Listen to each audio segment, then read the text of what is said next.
from the chair. Mr. Speaker, sir, an amendment to increase the reserve seats for the non-Muslim in national and provincial assemblies. Since 1973, there were 10 reserve seats for the non-Muslims.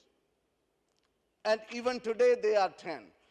Although in 2002, it was the last time when the strength was increased. The total House, I remember when I was first elected in 1990, it was 217 seats. And today, the seats have been increased up to 342. The general seats were increased, but no attention was given to the minority seats. So I request that a constitutional amendment to be brought by the government to increase minority seats in the provinces and the National Assembly with the same formula.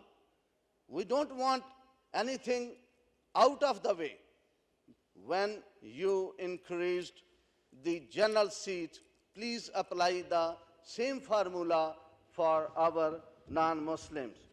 Then, Mr. Speaker, I want that you please, when you give us the number of the seats, when you increase, then please make the delimitation of the constituencies for the non-Muslim. Because I know this pain. I have contested 3 elections and my constituency was whole of the country. And it is really very painful for non-Muslim poor people to go and make the campaign throughout the country. So according to the number of the seats in province and the National Assembly, the delimitation of the constituencies be made on the constitutional formula, I mean on the basis of population. Reserve seats, and I demand that you reserve 5% quota in Benazir income program. That's really a wonderful attempt, and the government is doing an excellent job to provide assistance and help to the poor and needy people. Since I belong to the most poor and needy living under the poverty line, I know. I remember at one place there was a public meeting of almost 25,000 people, and Madam Marvi Mehman, she was with me over there in that, and she asked that public, that was a Christian public, and she asked a question, how many of you are getting the Benazir income support? Raise your hands. And only 10 or 11 people out of the whole 25,000 lot, they raised their hand that we are. And she did not even, I wanted that she announced there that we will take care of the non-Muslim people also. Okay. Respected sir, please make a quota of at least 5% for the non-Muslim to support them from this. Wind up कीजिए तारिक सी साहब. Right, sir. Conclude कर लें अपनी speech. Right, sir. जी. मुझे इसकी time का खुद भी आपका एहतराम है. आप जब कहेंगे मैं बैठ जाऊंगा. Thank you. नहीं सर, उन्होंने कहा है conclude कर लें, conclude. तो मुझे conclude का मतलब आता है. Just in 2 minutes. Sir, thank you very much. So nice. Now, I request, I have seen, observed, and you also know it, that the law of 295B and C is being misused for the personal motives against weak and poor minorities, especially the Christians. The government should take steps to stop this discrimination and persecution.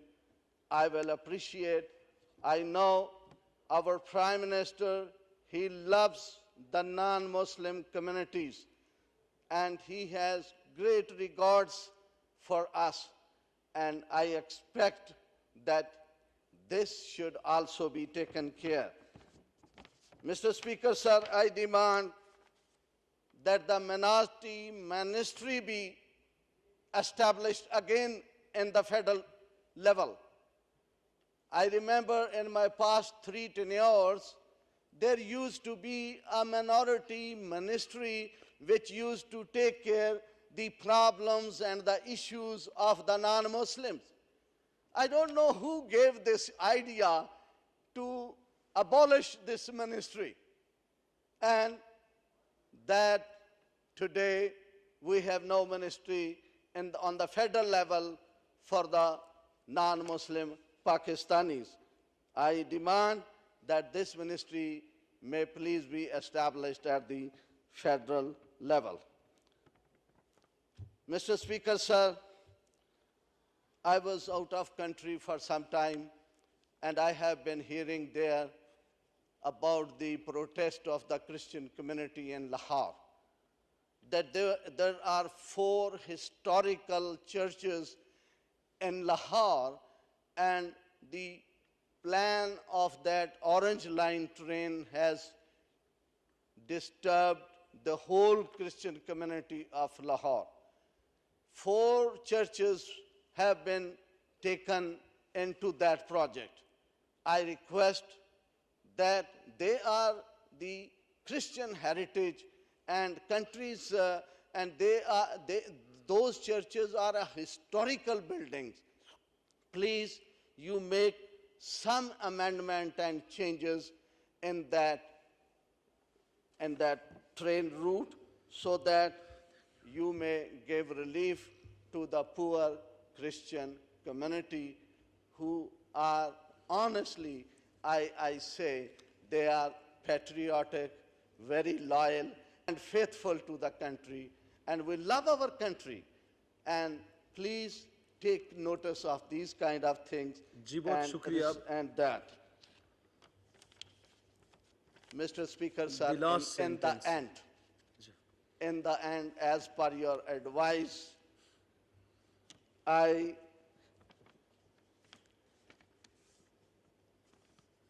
want to say about the budget. I have seen the figures that in the Interfaith Harmony Ministry, there are 170 million rupees to run the ministry. This is expenditure.